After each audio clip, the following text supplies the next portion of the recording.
پاشان ئەڵێ لە سەرانسەری کوردستان کاردانەوە لە مزگەوتەکان، لە ناو حیزبەکان، لە ناو سەلەفیەکان، لە ناو کۆنەپەرستەکان، کۆنەپارێزەکان کاردانەوەیکی هەمەلایەنە و بە ئاڕاستە کراو و بە ژەهراوی زدی پلاتفۆرم و شخصی خۆم بەرپا بوو لە کوردستان. لە سەرانسەری کوردستان کاردانەوە لە مزگەوتەکان، لە ناو حیزبەکان، لە ناو سەلەفیەکان، لە ناو کۆنەپەرستەکان، کۆنەپارێزەکان کاردانەوەیکی هەمەلایەنە و بە ئاراستەکراوی و بە ژەهراوی زدی پلاتفۆرم و شخصی خۆم بەرپا بوو لە کوردستانە. من وازانم شتێکی زۆر سروشتیە کە جەنابەت قسەت کردو لەسەر مقدساتی گەلەکە. بورهان غەلیۆن کتێبێکی هەیە باسی سوڵتە و دەسەڵاتەکە. بورهان غەلیۆن مفەکرێکی سووریە و مامۆستا بوو لە جامعەی سۆربۆن. ئەڵێ کاتێک دەسەڵاتێکی عەلمانی تووشی زەد و خوڕ دەبێت بە مستەڵەحی ئێرانی، تووشی پێکچەشرانە بێت لەگەڵ مقدساتی ئومەتەکە، مقدساتی ئومەتەکە ڕەسەنە ڕەگ و ڕیشاڵی بە تاریخا ڕۆچوە، بە دڵ و دەرونی شوێنکەوتەکانە ڕۆچووە.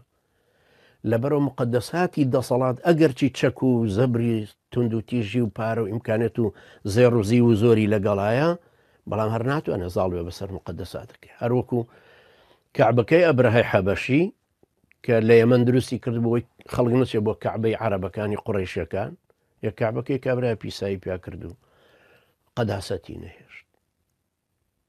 هەروەکو لە هەڵەبجەش بە هەمان شێوە کە یەکێتی ویستی قەداسەتێ دروست بکە بۆ کیمیابارانی هەڵەبجە منافەسەی قەبرەکان بکاتەوە کە قەبرەکان ناوی کەسەکانی لەسەر نووسراوە.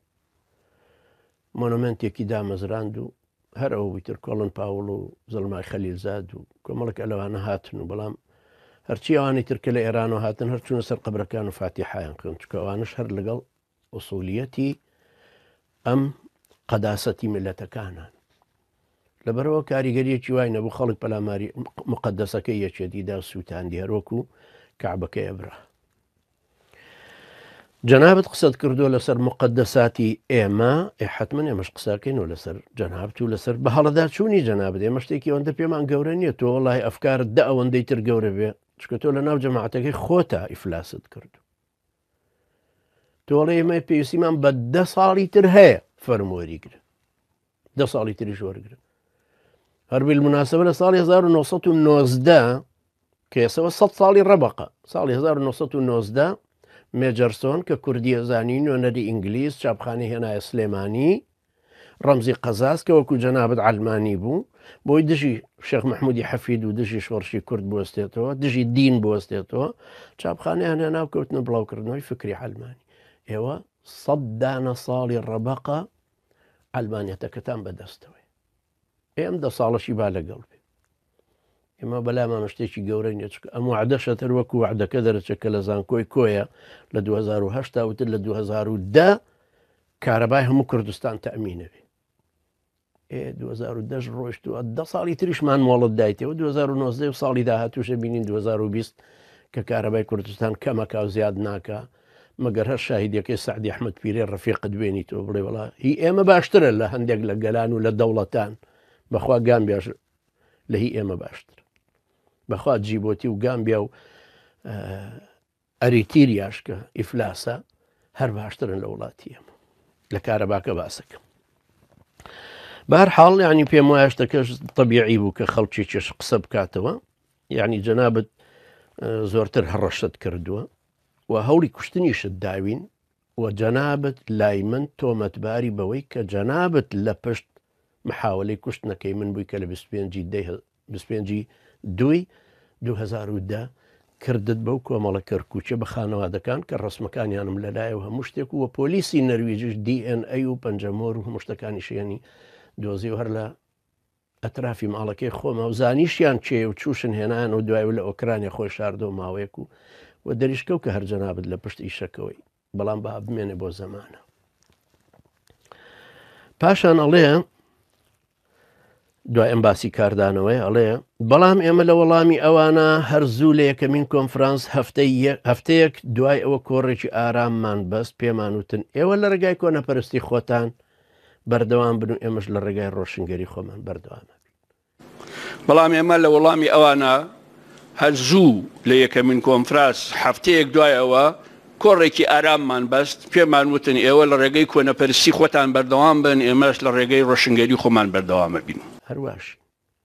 هەرواش بەردەوامین لەو ڕۆژێکی خوای گەورە ئادەمی خەلق کرد ئیبلیس هەبوو، یعنی وجودی ئێوە پێش وجودی ئێمە و بەردەوامیشین هەتا ئەوکو ڕۆژی قیامەت تا سەر ئەرز بەشەری لێ نامێنە کوفر و ئیمان هەر لە ملمولانیان شتێکی طبیعیشە. ئێمەش لەسەر کۆنەپەرستی خۆمان بەردەوامین و فەرمو جەنابیشت ڕێبازی ڕۆشنگەری و ڕۆشن فکری و کە گۆڕیویشتە بۆ ڕۆشنگەری بەردەوام بن.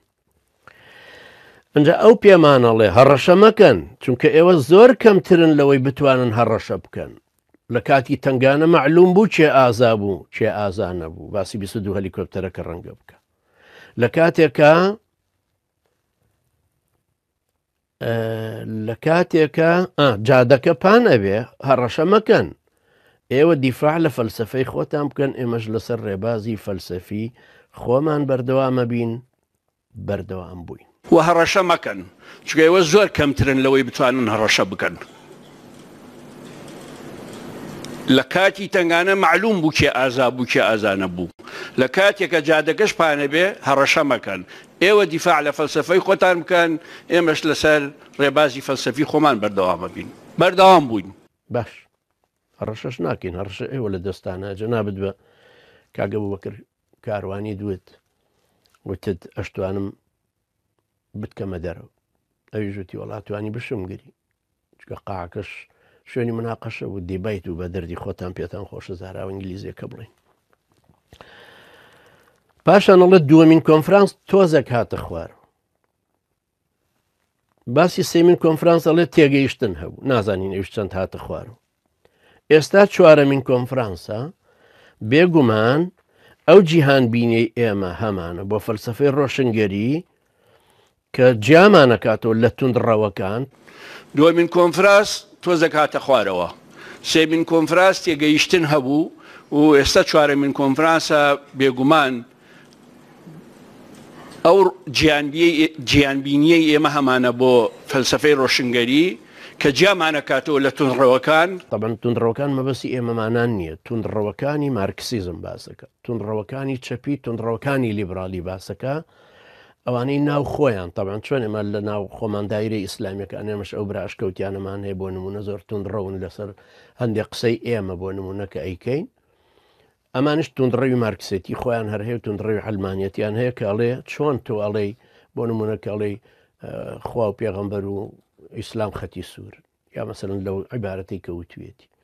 ئەوان طبعاً ناڕەحەتن بەم قسەیەکە کردوێتی ئەڵێ نا تۆ لە ئیلحاد لادداوە، تۆ لە بێدینیەکە لاداوە، چونکە هەست پێکەن ئەوانش کە لە سەنگەری خەباتی گواستۆتەوە لە چەپێکەوە بۆ ئەم لیبرالیە غەربیەی کە ئەڵێ هەر دین وجودی هەیە و حتمما شتێکی دیاردێکی سۆسیۆلۆگیش ینی کۆمەڵایەتیە وجودی هەرمێنە. طبعاً ئەوان گەیشتونەتە و قەنەعەتە چونکە نەسڕانیەت وها بمێنێ جوولەکەوا بمێنە بودایی وها بمێنە ئیسلام بە قوترەمێنە.